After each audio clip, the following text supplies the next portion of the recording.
Another tough one for the Chiefs last week, and now at 5-5, the Chiefs have some work to do in the standings, but there's still plenty of time to turn this thing around. We just got to get back to winning games, and that mandate begins with a big-time matchup against the Colts this weekend. Well, the Chiefs' situation right now is a unique one in the context of the last several seasons. This is the latest Kansas City has been 500 or worse since 2015. But there's still plenty of football to be played, and if one team has earned the benefit of the doubt over the last decade, it's the Chiefs. So instead of projecting out win totals and talking through tiebreakers in Week 11 with 7 games left to play, I'm just going to take this one game at a time for now.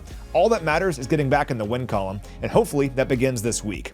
It won't be easy though, as the Chiefs welcome the Colts into town, and let's talk about these guys a little bit. They're one of the major surprises in the NFL this year. This is a team that went 8-9 last year and hasn't made the playoffs since 2020. Well, they're 8-2 this year, due in large part to their offense, which has been a revelation. These guys lead the NFL in point differential at plus 115, points per game, yards per play, first downs per game, and 3-and-out percentage. They're also averaging 3.2 points per drive. That's the second best mark for any team since 2000. And the engine for this offense has been Jonathan Taylor at running back, who's having an MVP caliber season. He leads the NFL in total rushing yards and rushing touchdowns, and overall, he's on pace for 2,378 scrimmage yards and 29 total scores. It's ridiculous. He has 28 runs of double-digit yardage, that's second in the NFL. His 48 forced missed tackles are also second in the league, and here's maybe the most telling stat about Taylor. He has 891 yards after contact this season. That's easily the most in the NFL, and get this, only James Cook has more total rushing yards than Taylor does after contact. He's averaging 4.7 yards after contact this year, best in the next-gen stats era. That'd be a great total average, and he's doing it after someone hits him. So the Colts are more than just Taylor, and I'll talk about that in a second, but you have to start somewhere, and he's the answer. You can't let Taylor have a big game on Sunday. And for what it's worth, in the Colts' 2 losses this year, Taylor was held relatively in check, including a season-low 45 yards against the Steelers. The path to a Chiefs victory on Sunday begins with a similar performance against Taylor. Because if he's getting his yards, it opens up everything else for this offense, and there's a lot there.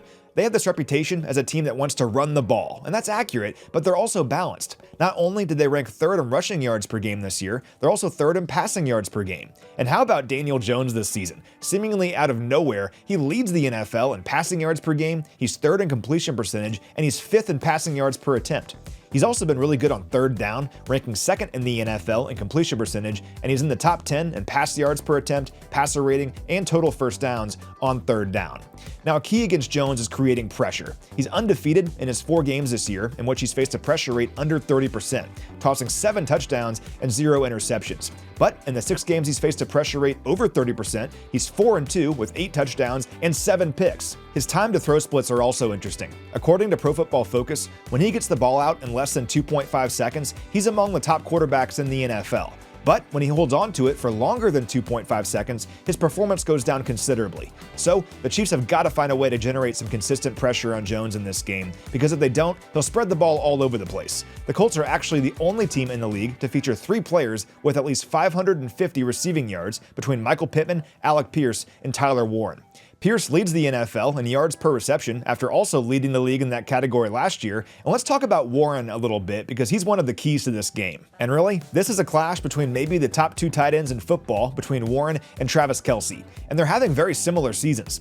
Both players have exactly 50 catches, and their yardage totals, touchdowns, first downs, and yards after the catch tallies are all pretty similar. Kelce and Warren rank 2nd and 3rd respectively in terms of receiving yards by a tight end this year, and they're also each in the top 5 of any pass catcher in terms of yards after the catch. Warren's 617 receiving yards are the 3rd most by a tight end through 10 career games in the Super Bowl era, while Kelce is now just 265 receiving yards shy of passing Jason Witten for the 2nd most ever by a tight end, behind only Tony Gonzalez. A lot of history between these two, and hopefully Kelce, who passed Priest Holmes for the most total touchdowns in franchise history last week, can add to his career totals in a big way on Sunday. And here's what's interesting about the Chiefs' offense. It remains a top 10 unit in terms of scoring offense, total offense, 3rd down percentage, successful play rate, passing yards, and total touchdowns. It's also the 2nd best offense in the league according to EPA, an advanced metric. So what's the problem? Well, it really boils down to missed opportunities. Looking at last week, for example, the Chiefs were 1 for 4 in the red zone. But even despite that, the Chiefs' final 2 offensive possessions, which took place first with the lead and later in a tie game, both ended in 3 and outs. That just can't happen. But at the same time, it was right there. It just goes to show how slim the margin is. The Chiefs are 0-5 in one-score games this season, which includes 3 losses by just 3 points each. A play here or a play there can make all the difference in the world. The Chiefs have done a lot of things well this year. They just need to come through in the critical moments with which they've been synonymous prior to this year. And they'll look to do so on Sunday against a Colts defense that ranks 9th in the NFL in scoring this year. They're 3rd in the league in interceptions with 10, and they have 3 players who each have at least 30 pressures. That's tied for the most in the league, in Laiatu Latu, Kwity Paye, and DeForest Buckner. It's important to note, though, that Buckner isn't going to play on Sunday. He's on IR, and for what it's worth, these guys have allowed 111 completions of at least 10 yards this year. That's 2nd most in the NFL, and their 235 passing yards allowed per game ranks 25th in the league. This is also the 27th ranked third down defense and the 24th ranked red zone defense. So I think the Chiefs will have opportunities in this game if they can contain the Colts pass rush, but it won't be easy. Their defensive coordinator is Lou Anarumo. We've had plenty of battles with him over the years during his time with the Bengals. So when the Chiefs have opportunities in this game, whether that be on third down in the red zone or hopefully if they're in a position to put this game away, they have to take advantage of it. This team has been right there at the end of all these games. It's just a matter of closing it out. And despite how the season has gone so far, there is no team I trust more than this one to take care of business when it matters most. And that needs to begin on Sunday.